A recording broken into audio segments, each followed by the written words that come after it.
The crystal towers of Velan Prime burned against the purple sky. Ambassador Kira pressed her delicate hands against the observation window of the emergency command center. Her crystalline skin caught the light from the fires below, casting rainbow patterns across the dark room behind her. "How many ships do they have now?" she asked without turning around. Her aide, a younger Vellani named Tor, checked the scanner readings with shaking hands. 312 Krogar vessels in orbit. "Ambassador, they landed more troops on the southern continent an hour ago." Kira closed her eyes. The Krogar had been attacking Vellani worlds for 6 months now. They came with their massive gray ships and their demands for surrender. When the Vellani tried to negotiate, tried to offer trade agreements or peaceful solutions, the Krogar just attacked harder. "What about the evacuation ships?" Kira asked. "The last transport left this morning," Tor replied. "It carried 2,000 civilians to the outer colonies. But, Ambassador—" He paused, his voice breaking. "There are still 4 million people on this planet." Kira turned from the window. Her people were beautiful, she had always thought. Their skin was like living crystal, shifting colors with their emotions. Right now, everyone in the command center glowed a deep blue, the color of sadness and fear. "The defense fleet?" she asked, though she already knew the answer.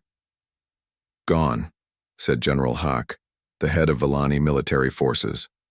He was an old soldier, one of the few Vellani who understood war. "We had 18 ships. The Krogar destroyed them all in the first attack. Our weapons barely scratched their hulls."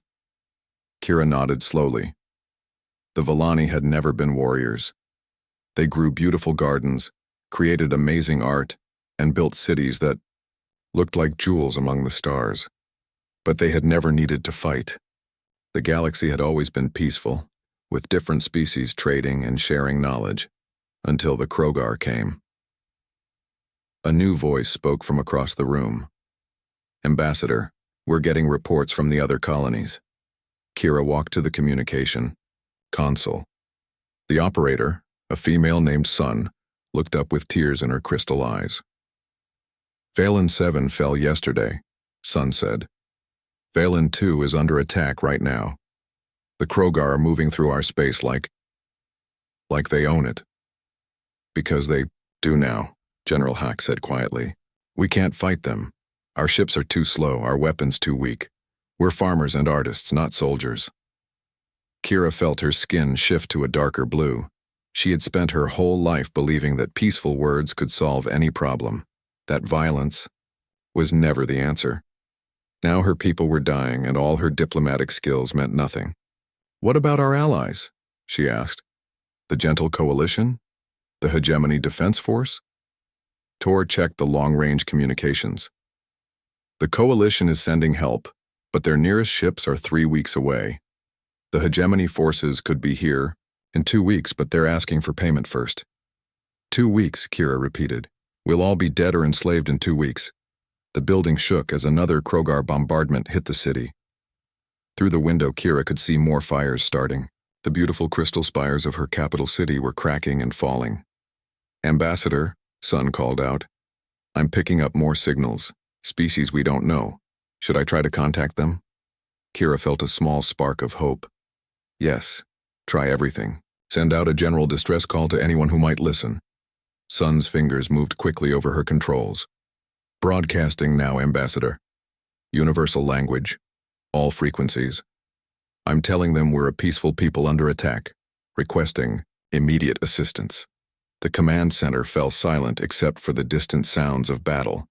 Everyone watched the communication screens, hoping for a response. "Got something," Sun said suddenly. 3 different signals coming back.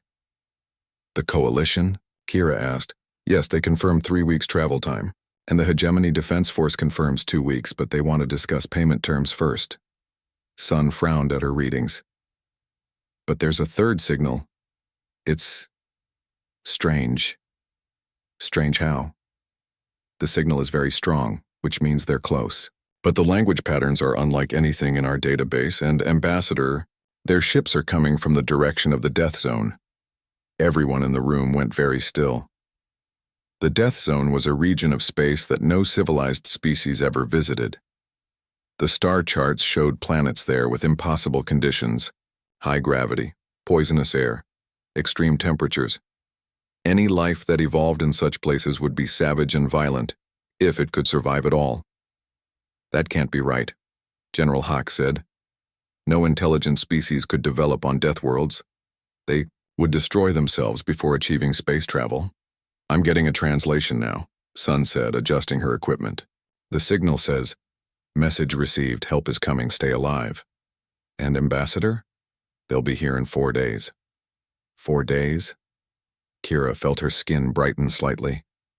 They're that close? Yes, but... Sun looked worried. The signal came from something called the United Earth Fleet.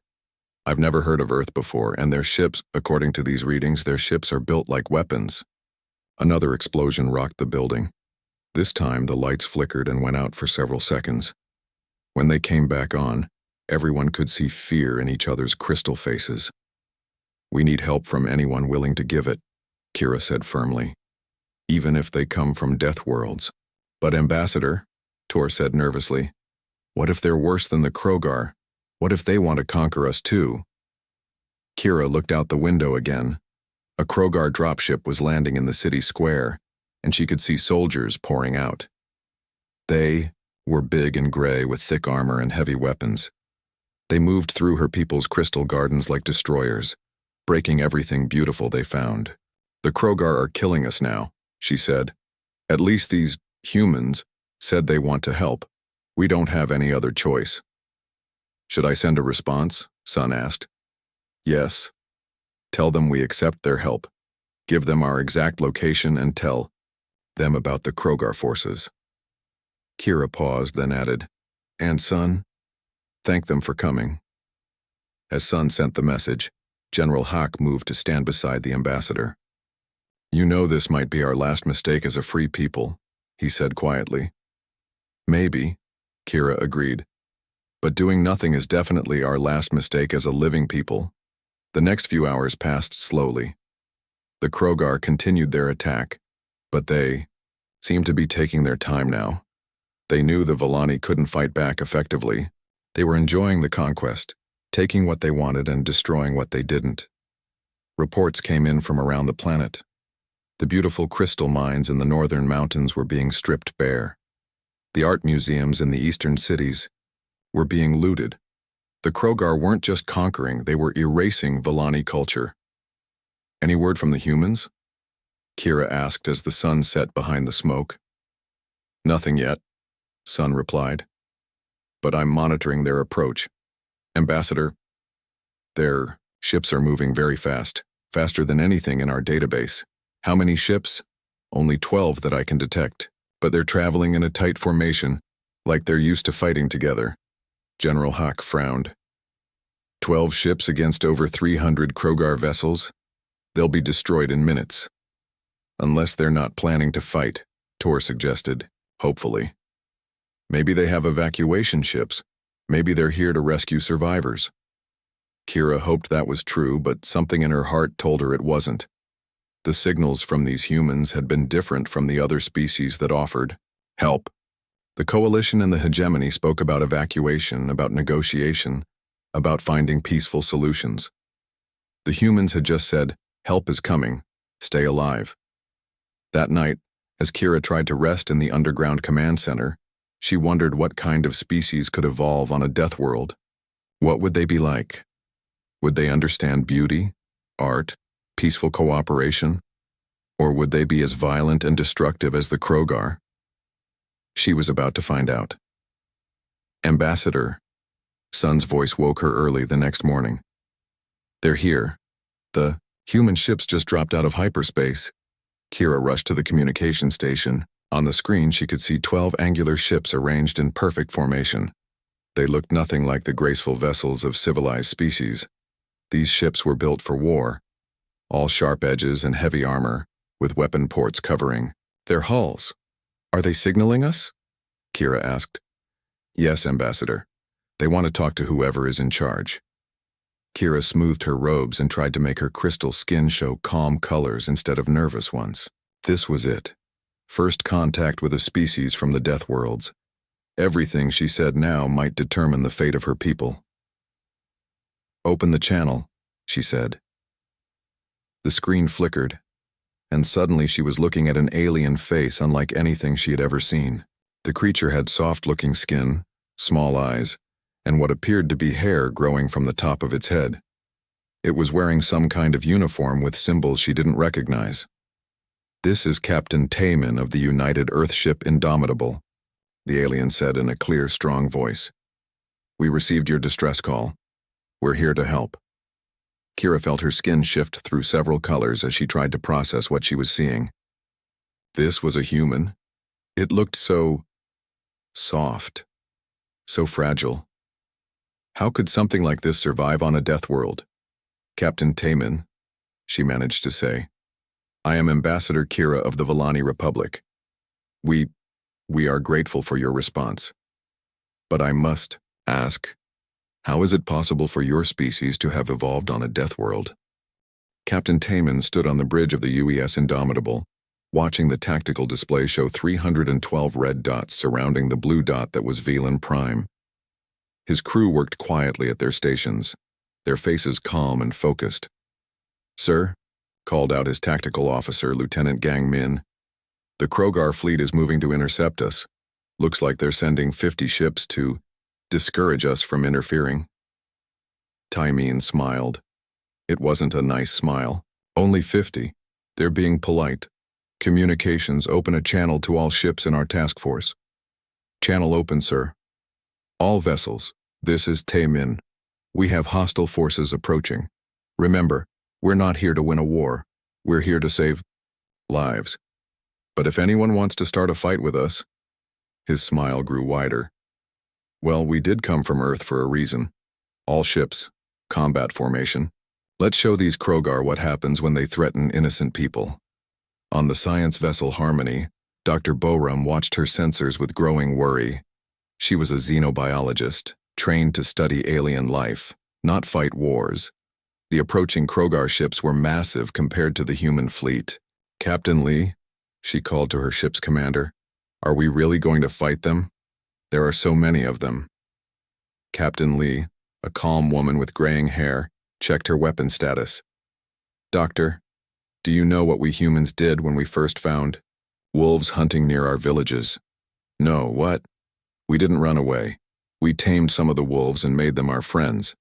Then we hunted the dangerous ones." Lee's fingers moved over her controls. "These Krogar think they're the wolves. They're about to learn they're actually the prey." General Wook, commanding the small fleet from his flagship, watched the Krogar ships approach. He had fought in 3 wars on Earth, and he knew the look of predators when he saw it. The Krogar moved like bullies, confident, aggressive, used to getting their way through fear. "Sir," his aide said, "the Krogar ships are almost in weapons range. They're demanding that we leave immediately or be destroyed." "Send a response," General Wook said calmly. "Tell them that Earth doesn't negotiate with terrorists. Then prepare to show them why Earth has never been conquered." Ambassador Kira watched from her command center as the 2 fleets moved toward each other. The human ships looked tiny compared to the approaching Krogar vessels. She felt her crystal skin turn a deep, worried blue. "Ambassador," General Hawk said beside her, "those humans are brave, but they're going to be slaughtered. 12 ships against 50? It's impossible." "Maybe they have powerful weapons," Kira said hopefully. "Or maybe they just don't understand how space combat works," Tor added nervously. On the scanner, they could see the fleets getting closer. The Krogar ships were spreading out in their standard attack formation, a wide line designed to surround and destroy enemy vessels. It was a pattern that had worked for them in dozens of conquests. The human ships did something completely different. Instead of spreading out or trying to run, they accelerated directly toward the center of the Krogar formation. They moved in, a tight group like a spear point aimed at the heart of the enemy line. "What are they doing?" General Hawk gasped. "They're flying straight into the trap," but Kira was watching something else on her screens. The human ships weren't just flying fast, they were flying impossibly fast. and they were turning and spinning in ways that should have crushed their crews. "How can they do that?" she whispered. The answer came from Sun, who was monitoring the human communications. "Ambassador, I'm picking up transmissions between their ships. They're laughing." "Laughing?" "Yes. One of them just said, 'Remember training on Titan, boys? This is just like the asteroid field exercise.'" The first weapons fire lit up space between the fleets. The Krogar opened up with their heavy plasma cannons, filling the void with deadly energy. But the human ships danced between the shots like they could see the future. They twisted and spun, never staying in one place long enough to be hit. Then, the humans fired back. Their weapons were different from anything in the Volani database. Instead of the big, slow plasma shots the Krogar used, the humans fired streams of something that looked like tiny stars. The shots moved incredibly fast, and seemed to bend in flight to hit their targets. A Krogar battleship took a full volley from one human vessel and simply exploded. "Impossible," General Hack breathed. "That ship had shields strong enough to stop our entire defense fleet." More human weapons fired. Each shot found its target with perfect accuracy. The Krogar ships, so confident moments before, started taking heavy damage. Their commanders tried to adjust their formation, but the humans were already somewhere else, attacking from a new direction. Dr. Boram, watching from her science vessel, was recording everything. Her xenobiology training helped her see what was really happening. "They're not fighting like a military force," she said to Captain Lee. "They're fighting like a pack of hunters. Look, each ship knows exactly where the others are going to be. They're coordinating without even talking to each other." "Earth training," Captain Lee said proudly. "We've been fighting in groups for 200,000 years. It's in our DNA." The battle was over in 15 minutes. Of the 50 Krogar ships that came to discourage the humans, only 3 escaped back to their main fleet. All 12 human vessels were still operational, though several showed scorch marks on their hulls. Ambassador Kira stared at her screens in shock. "They won. 12 ships against 50, and they won." "This changes everything," General Hack said quietly. "These humans, they're not like any species we've ever encountered." On the human flagship, General Wook was already planning the next phase. His communications officer looked up from her console. "Sir, we're getting signals from the main Krogar fleet. They sound confused." "Put it on speakers." The voice that came through was harsh and grating, the sound of the Krogar language, translated by their computers. "Unknown vessels, identify yourselves. How did you destroy 50 of our ships?" General Wook picked up his communicator. "This is General Wook of the United Earth Fleet. We destroyed your ships because they were threatening innocent people, and if you don't leave this system immediately, we'll destroy the rest of them too." There was a long pause. Then the Krogar commander spoke again, his voice full of disbelief. "United Earth Fleet? You claim to be from a death world? That's impossible. No intelligent species could survive on such a planet." "You're right that our planet is dangerous," General Wook replied. "It tried to kill us with ice ages, volcanic eruptions, asteroid impacts, and predators that hunted us for sport. But we didn't die. We got stronger. We learned to work together. We learned to fight back. And now we take that knowledge to the stars to protect people who can't protect themselves." Captain Taemin opened a channel to the Volani Command Center. "Ambassador Kira, this is Captain Taemin. Are you still there?" Kira's image appeared on his screen, her crystal skin swirling with confused colors. "Captain, we saw what happened. How did you do that?" "Ma'am, we did what humans do best. We protected our friends and defeated our enemies." Timon's expression grew serious. "But this is just the beginning. The Krogar have a much larger fleet and they won't make the same mistakes twice. We need to talk about how to keep your people safe." "You want to evacuate us?" Kira asked hopefully. "Actually, I was thinking about something different. What if instead of running away, we taught you how to fight back?" The suggestion made everyone in the Volani Command Center go silent. Fight back? They were peaceful people. They grew gardens and created art. They had never hurt anyone in their entire history. "Captain," Kira said carefully, "we are not warriors. We don't know how to fight. That's okay, Taemin replied with that same confident smile. We're really, really good at it. And we're excellent teachers. Dr. Boram's face appeared on another screen. Ambassador, may I speak with you directly? I think there are some things about humans you need to understand. A few minutes later, Kira found herself in a private communication with the human scientist. Dr. Boram looked kind and gentle, not at all like what Kira expected from a Deathworld species. Ambassador, I want you to know that we humans understand the value of peace, Dr. Boram said. We love beautiful things. We create art. We appreciate gardens. We try to build better worlds for our children. But we also learned something that your people haven't had to learn yet. What's that? Sometimes to protect beautiful things you have to be willing to fight ugly battles. Dr. Boram gestured toward the window of her ship, where Valen Prime hung in space like a jewel. Your world is absolutely gorgeous. Your people seem wonderful. And we'll be damned if we let a bunch of bullies destroy something so precious. Kira felt her skin brighten to a warm golden color, the Vallani expression of hope. You really think we can learn to defend ourselves? I think you can learn to do whatever you need to do to survive, Dr. Boram said firmly. That's what intelligent species do. They adapt. General Wook's voice came over the communication system. All ships prepare for the real fight. Long-range sensors show the entire Krogar fleet moving in our direction. Looks like we got their attention. Captain Taemin turned to his crew. Well, people, we came here to help. Time to show the galaxy what Earth is really capable of. Lieutenant Gangman checked his weapon systems and grinned. Sir, this is going to be fun. Dr. Boram sat in the crystal garden of the Vallani emergency shelter, trying not to stare at the beautiful plants around her. Everything on this planet seemed to glow with its own light. The flowers, the trees, even the grass beneath her feet, sparkled like tiny diamonds. Across from her, Ambassador Kira watched the human scientist with curious eyes. It had been 2 days since the first battle, and both species were trying to understand each other while preparing for the Krogar's next attack. Your planet really tried to kill your people?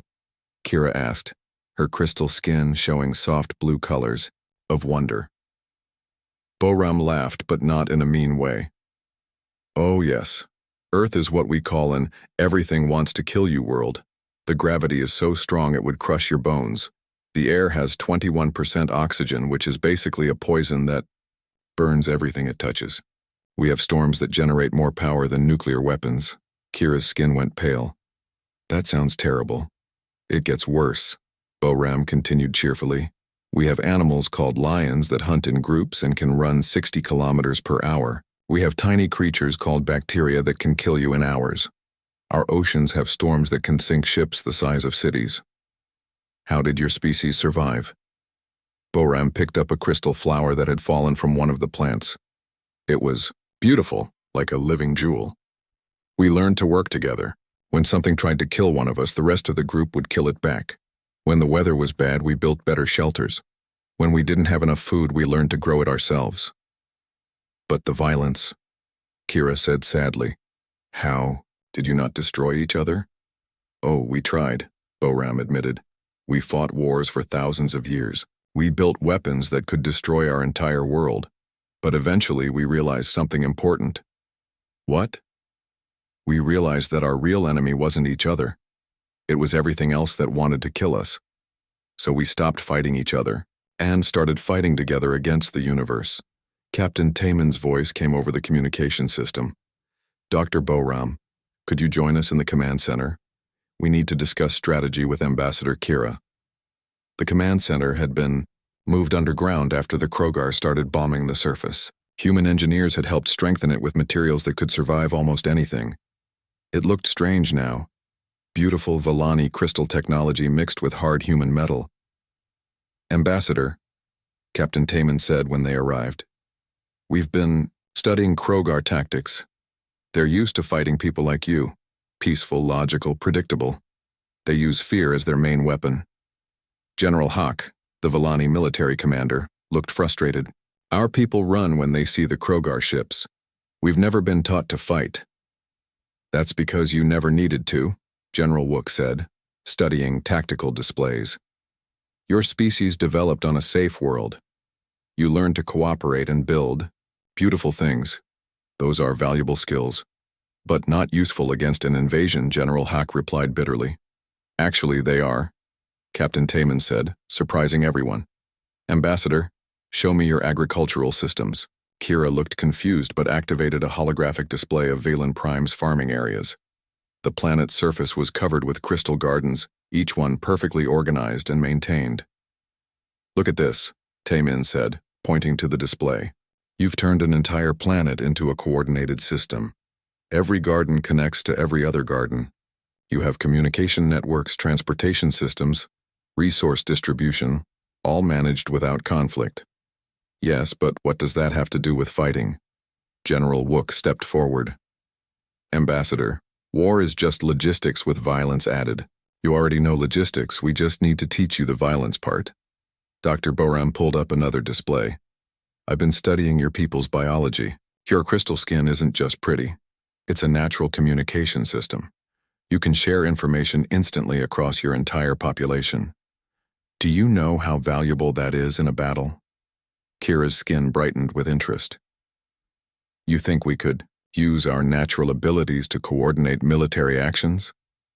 I think you could coordinate better than any species in the galaxy, Boram said. Humans are good at working together, but we have to train for years to reach the level of coordination your people are born with. Lieutenant Gang Min looked up from his tactical station. Captain, I'm getting reports from our scout ships. The Krogar main fleet is moving toward us. 800 ships, led by something they're calling the Devastator. 800, General, Hawk said quietly. We're all going to die. Maybe, Captain Taman agreed. But we're going to make it expensive for them. Ambassador Kira felt her skin turn the deep blue of despair. 800 ships against 12. Even these amazing humans couldn't win against those odds. But then she noticed something. None of the humans looked scared. Captain Taman was actually smiling. General Wook was studying the tactical display like it was an interesting puzzle. Dr. Boram was taking notes. How can you be so calm? Kira asked. Because we're not just 12 ships, Captain Taman replied. We're 12 ships full of humans, and humans are very good at making impossible situations work out in their favor. But 800 ships, Ambassador, General Wook interrupted gently. Let me tell you about a battle from Earth's history, a place called Thermopylae. 300 human warriors held off an army of 300,000 enemies for 3 days. They knew they were going to die, but they fought anyway because they were protecting something they cared about. Did they win? They died, General Wook said simply. But their sacrifice gave their allies time to prepare. The 300,000 enemy soldiers? They went home defeated, and they never bothered the Greek cities again. Boram added, The difference is, we have better technology than those ancient warriors, and we're not planning to die if we can help it. Captain Taman turned to Kira. Ambassador, we need to know something. Are your people willing to fight for their homes? Not just run and hide, but actually fight. Kira looked around the command center. She saw General Hack, who had spent his life wishing his people didn't need soldiers. She saw Tor and Sun and the other Villani staff, all of them scared but still working to save their world. What would we need to do? She asked. First, we teach you to use your own technology as weapons, General Wook explained. Those crystal communication networks could become sensor arrays. Your agricultural systems could be turned into supply lines for a resistance movement. Second, Dr. Boram continued, we teach you that it's okay to hurt people who are trying to hurt you. That's the hardest part for peaceful species to learn. Third, Captain Taman said, we show you that sometimes the best way to protect beautiful things is to become very, very dangerous to anyone who threatens them. Over the next few hours, the humans began the strangest education program in galactic history. They taught Villani engineers how to turn crystal gardens into weapon platforms. They showed Villani farmers how to use their transportation systems to move military supplies. They explained to Villani artists how to design camouflage that would hide their people from Krogar sensors. Most importantly, they taught the Villani that violence in defense of innocence wasn't evil. It was necessary. Remember, Dr. Boram told a group of young Villani, "We're not teaching you to be killers. We're teaching you to be protectors. There's a big difference." "What's the difference?" asked a Villani child named Ela. "Killers hurt people for fun or profit," Boram explained gently. "Protectors only hurt people who are trying to hurt others. We don't start fights, but we finish them." Captain Taemin received a communication from his scout ships. "Sir, the Krogar fleet will be here in 6 hours. They're sending a message demanding our immediate surrender." "Any response?" General Wook asked.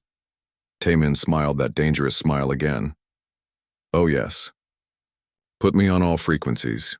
Krogar, Villani, everyone listening." When the channel opened, Captain Taemin's voice was calm and clear. "General Vexar of the Krogar Horde. This is Captain Taemin representing the United Earth Fleet and our allies, the Villani Republic. Your ultimatum is acknowledged and rejected." There was a pause. Then a harsh Krogar voice responded. "You dare reject our demands?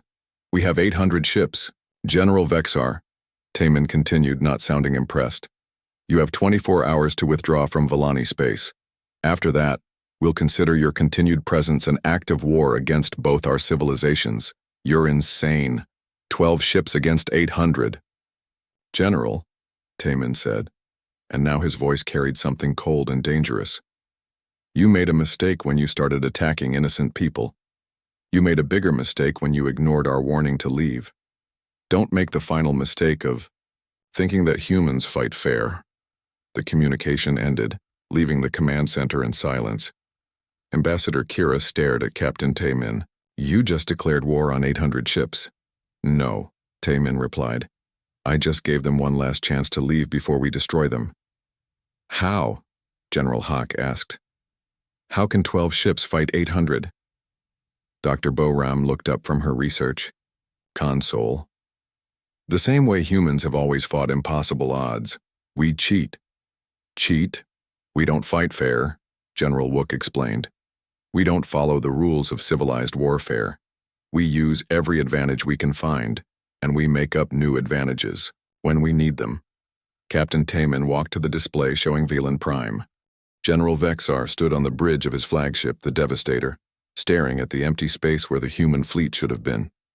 His massive gray form filled the command chair, and his red eyes glowed with anger. "They ran," his second-in-command reported. "The human ships left the system 3 hours ago." "Good," Vexar growled. "Even Deathworlders understand hopeless odds. Order the fleet to begin orbital bombardment of the planet. I want those crystal cities turned to dust." But as his ships moved into position around Velan Prime, something felt wrong.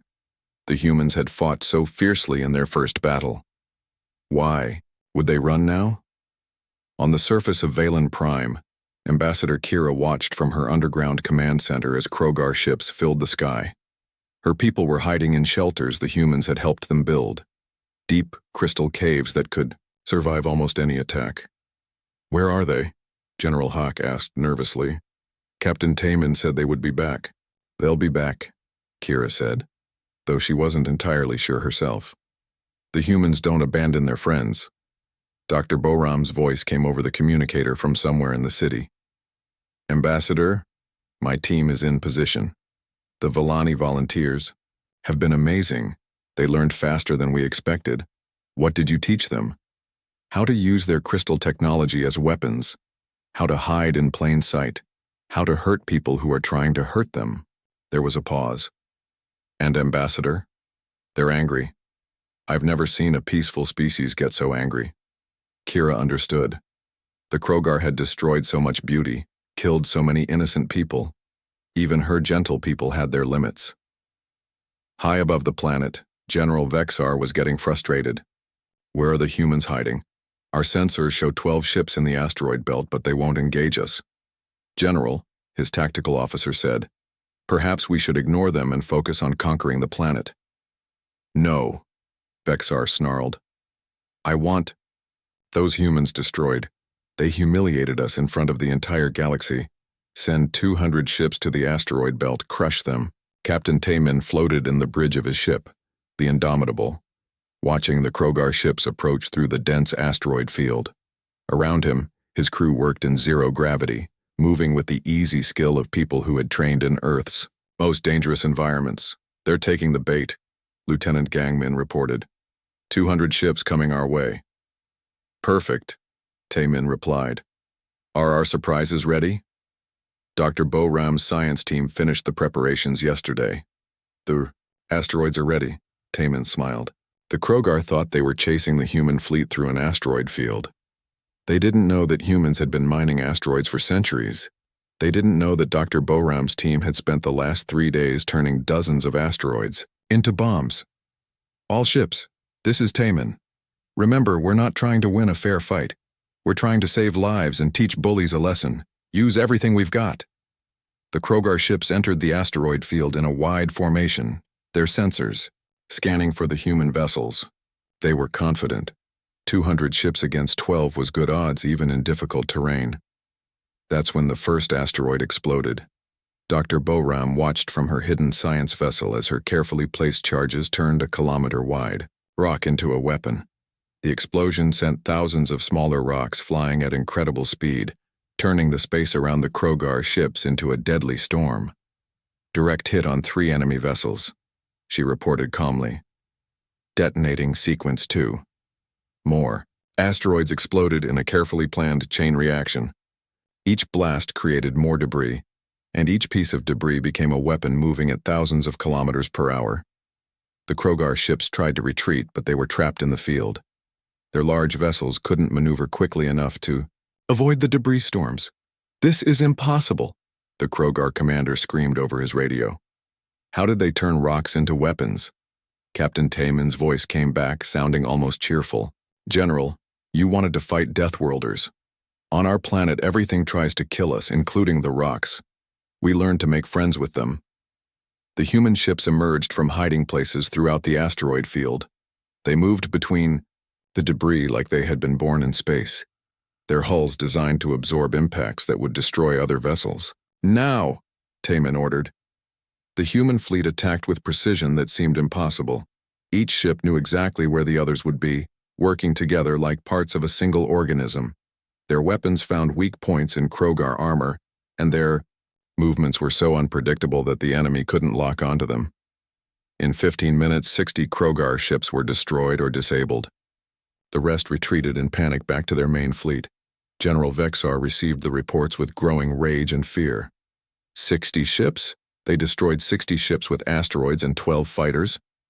General, his science officer said nervously, I'm analyzing their tactics.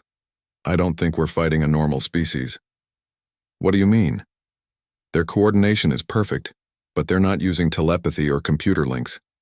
They just know where each other will be, and their ships. They're built to absorb punishment that would destroy any civilized vessel. What are you saying? The science officer looked terrified. General, I think we've encountered our first apex predator species. Everything about them is designed for survival and hunting. They're not just from a death world, they're the reason their world became a death world. Meanwhile, on Valen Prime, the real battle was beginning. Krogar dropships landed in the Crystal Cities expecting to find helpless civilians. Instead, they found Vellani, who had learned to fight back. Ela, the young Vellani who had befriended the human Marines, crouched behind a crystal formation with private gangmen. She had learned to use her people's natural resonance ability to detect hidden enemies. 3 Krogar soldiers behind the blue building, she whispered, her crystal skin glowing softly. 2 more on the roof. Gangmin nodded and signaled to his team. The human Marines moved like shadows, using tactics developed in Earth's most dangerous cities. But now they had Vellani allies who could see through walls and communicate silently across the entire city. The Krogar soldiers found themselves fighting an enemy they couldn't understand. The Vellani civilians they expected to terrorize were fighting back with improvised weapons and perfect coordination. Worse, they were being helped by human soldiers who seemed to enjoy combat. This is Squad Leader Mox, a Krogar officer reported. We're taking heavy losses. The civilians are fighting us and the human soldiers they're laughing while they fight. General Vexar couldn't believe what he was hearing. Laughing? Yes, General. One of them just destroyed our tank with some kind of improvised explosive, and he's actually laughing. They seem to enjoy battle. Dr. Boram, coordinating the resistance from her mobile command post, was amazed by how quickly the Villani had adapted. Ambassador Kira, your people are incredible. They went from peaceful farmers to guerrilla fighters in 3 days. We had good teachers, Kira replied. She was in the main command bunker, coordinating the defense of her world with skills she never knew she had. And we learned that sometimes protecting beautiful things requires ugly actions. The battle raged through the crystal cities for hours. The Krogar found themselves fighting an enemy that seemed to know their every move. Villani. Civilians appeared from hidden passages, struck with improvised weapons, then vanished again. Human soldiers turned every street into a deadly trap. Most disturbing of all, the two species were learning from each other. Villani fighters adopted human tactics, while humans learned to use Villani coordination abilities. Together, they were becoming something new, something the galaxy had never seen before. General Vexar, watching his ground forces get defeated by civilians and a handful of soldiers, made a desperate decision. Activate the planet killer, he ordered. His officers stared at him in shock. General, that weapon is meant for destroying entire worlds. We're supposed to be conquering this planet, not sterilizing it. These humans have made conquest impossible. Vexar snarled. If I can't have this world, no one can. Charge the weapon. The massive device began powering up in orbit above Valen Prime. It would take 30 minutes to reach full charge, and then it would turn the beautiful crystal world into a lifeless rock. Captain Taman received the warning from his sensor operators. Sir, the Krogar are powering up some kind of superweapon. Energy readings are off the charts. Planet killer, General Wook confirmed grimly. They're going to destroy the entire world rather than lose it. Options? Taman asked. We could try to evacuate the population, but there's not enough time, his tactical officer reported. Or? Lieutenant Gangmin looked up from his station. Sir, we could ram it. If all our ships hit the weapon at the same time, we might be able to destroy it before it fires. Suicide mission, General Wook said quietly. Maybe, Taemin agreed. Or maybe we just show the galaxy what humans do when someone threatens innocent people. Ambassador Kira's voice came over the communication system. Captain Taemin, we're detecting the weapon charging. Our people, we want you to know that we're grateful for everything you've done. Ambassador, Taemin replied, we're not done yet. Humans have a saying, it's not over until it's over. And sometimes when it looks like we're going to lose, that's when we become most dangerous. He opened a channel to his entire fleet. All ships, this is Taemin. The planet killer weapon hung in space like a metal moon, its surface covered with energy collectors that glowed brighter every second. On Valen Prime below, millions of crystal beings watched their sky and waited for death. In her command bunker, Ambassador Kira held hands with young Ayla and tried not to show her fear. Around them, Villani and human soldiers worked side by side, still fighting even though they all knew the end was coming. 20 seconds until the weapon reaches full charge, reported Sun, her crystal skin dim with despair. Above them, Captain Taemin stood on the bridge of the Indomitable, watching his tactical display. 12 ships against a weapon designed to kill planets. The mathematics were simple. They couldn't possibly succeed. All ships report ready for ramming attack, Lieutenant Gangmin announced. Sir, Dr. Boram's voice came over the communicator from her science vessel. I've been analyzing the weapon. If we hit it at exactly the right spots, we might be able to cause a cascade failure. Might? 30% chance of success. 70% chance we all die for nothing. Captain Taemin smiled. Doctor, those are the best odds we've had all week. All ships, follow my lead. Remember, we're not just fighting for the Villani. We're fighting for every peaceful species in the galaxy. General Vexar watched the human ships begin their attack run and laughed. Fools. Even if they destroy themselves against our weapon, they'll barely scratch it. But his science officer was studying the human approach vector with growing alarm. General, they're not attacking randomly. They know exactly where to hit. Impossible. That weapon is classified. Sir, I think they've figured out how it works just by scanning it. The 12 human ships accelerated toward the planet-killer weapon in perfect formation. They moved faster than seemed possible, their crews enduring forces that should have crushed them. But these were humans from Earth, where the gravity was so strong it built soldiers from birth. 10 seconds to impact, Gangman reported, his voice calm despite the impossible situation. 5 seconds. 3 seconds. Impact. The human ship struck the weapon at precisely calculated points, their reinforced hulls designed to survive asteroid collisions. The explosions lit up space like a new star, and for a moment everyone thought the humans had simply destroyed themselves in vain. Then the planet-killer weapon began to crack. Cascade failure initiated, Dr. Boram reported from her escape pod. Her science vessel destroyed but her mission complete. The weapon is collapsing. The massive device tore itself apart as its own energy turned inward. The explosion was visible from the surface of Valen Prime, a brief second sun that marked the end of the Krogar's ultimate threat. General Vexar stared in disbelief as debris from his superweapon rained down on his fleet.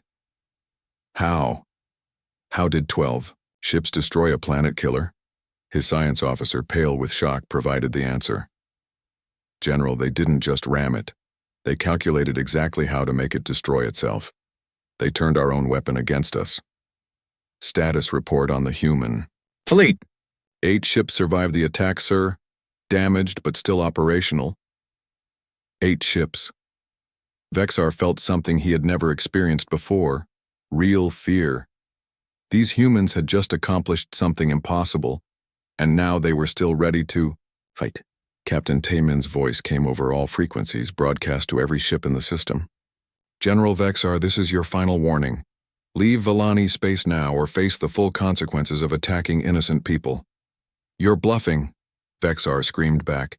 You have 8 damaged ships against my remaining 700 vessels. General, Tayman replied, and his voice was colder than space itself. We just destroyed your planet killer with a suicide attack and most of us survived. Do you really want to find out what we can do when we're trying to live? On Valen Prime, Ambassador, Kira felt her crystal skin glow with new colors, not just hope, but fierce pride. These humans, these impossible beings from a world that should have killed them, had just saved her entire species. Open a channel to Captain Tayman, she ordered. Captain, she said when his face appeared on her screen. We see what you've done. We don't have words to thank you. Ambassador, you don't need to thank us. But you do need to make a choice. What choice? General Wook's face joined the transmission. The Krogar still have 700 ships. We've hurt them badly, but they could still destroy your world if they're willing to take heavy losses. The question is, what do you want to do about it? Kira looked around her command center. She saw General Hawk, who had discovered he was a better soldier than he'd ever imagined. She saw Tor and Sun, and dozens of other Vellani who had learned to fight for their homes. She saw human Marines who had bled alongside her people, and she saw young Ela, who had saved human lives with her crystal abilities. What are our options? She asked. We can try to evacuate your population, Captain Tayman said. Load as many people as possible onto whatever ships we can find and run for coalition space. Or, Kira sensed there was another choice. Or we make a stand, General Wook said grimly. We teach the Krogar that attacking peaceful people carries a price they can't afford to pay. How? Dr. Boram, speaking from her rescue shuttle, provided the answer. Ambassador, your people have learned to fight in the last week. Your crystal A technology is now weaponized. Your coordination abilities are perfect for military operations, and you have human allies who know how to win impossible battles. You think we can defeat 700 ships? I think we can make defeating us so expensive that the Krogar will never threaten anyone again, Captain Tayman said. But it's your choice, Ambassador. This is your world. Kira closed her eyes and thought about everything that had happened. A week ago, she had been a diplomat who believed that words could solve any problem. Now she was the leader of a people who had learned that sometimes the only way to protect beautiful things was to become dangerous to those who threatened them. "General Vexar," she said, opening a channel to the Krogar fleet. "This is Ambassador Kira of the Volani Republic." "Finally, ready to surrender?" Vexar sneered. "No," Kira replied, her voice steady and strong. "I'm ready to give you the same choice Captain Taman gave you. Leave our space now or face the consequences. You're a peaceful people. You can't fight." "We were a peaceful people," Kira corrected. "Now we're a peaceful people who have learned to defend ourselves. And we have friends who taught us that sometimes, to preserve peace, you must win the war." What followed was the strangest battle in galactic history. The Krogar, expecting to face 8 damaged human ships and helpless civilians, instead found themselves fighting a coordinated defense that used every advantage the Volani homeworld could provide. The crystal cities became sensor networks that tracked every enemy movement. The orbital gardens became weapon platforms. The peaceful farmers became guerrilla fighters who struck from everywhere and nowhere. Most importantly, the Volani fought with human tactical support and human determination. They had learned that protecting innocent people wasn't a job for someone else. It was their responsibility. The battle lasted 3 days. When it ended, General Vexar had fewer than 90 ships left, and half of those were so damaged they could barely fly. "I surrender," he finally transmitted, his voice broken with defeat. The response came from Captain Taman and Ambassador Kira together, the voice of 2 species who had learned to fight side by side. "Your surrender is accepted under the following conditions: immediate withdrawal from all Volani territory, reparations for damages caused, and recognition of the Volani Republic as a sovereign nation under the protection of the United Earth Fleet. And General," Captain Taman added, "we want you to understand something about Deathworlders. We don't make threats.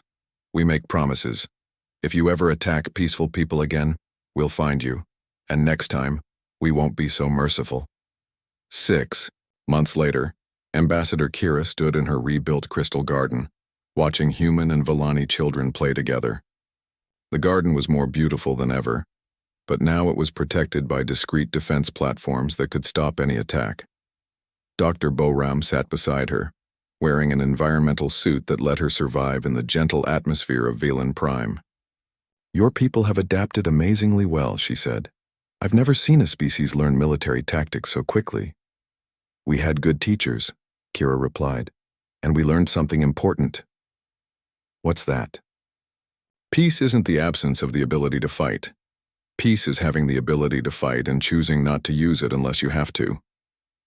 Captain Taman's voice came over the communicator. "Ambassador, we're receiving another distress signal. A species called the Mirari. They're under attack by something called the Hegemony War Fleet." Kira smiled, an expression she had learned from humans. "Captain, how long would it take to get there?" 3 days at maximum burn." "But Ambassador, we're talking about getting involved in another war." "Captain," Kira said, her crystal skin glowing, "with determination, we learned something from you humans. When innocent people are in danger, you don't ask whether you can afford to help. You ask whether you can afford not to." General Wook's voice joined the transmission. "Ambassador, are you saying the Volani Republic wants to join our next rescue mission?" "General, I'm saying that the galaxy just got a little safer. Because now there are 2 species who believe that peace is worth fighting for.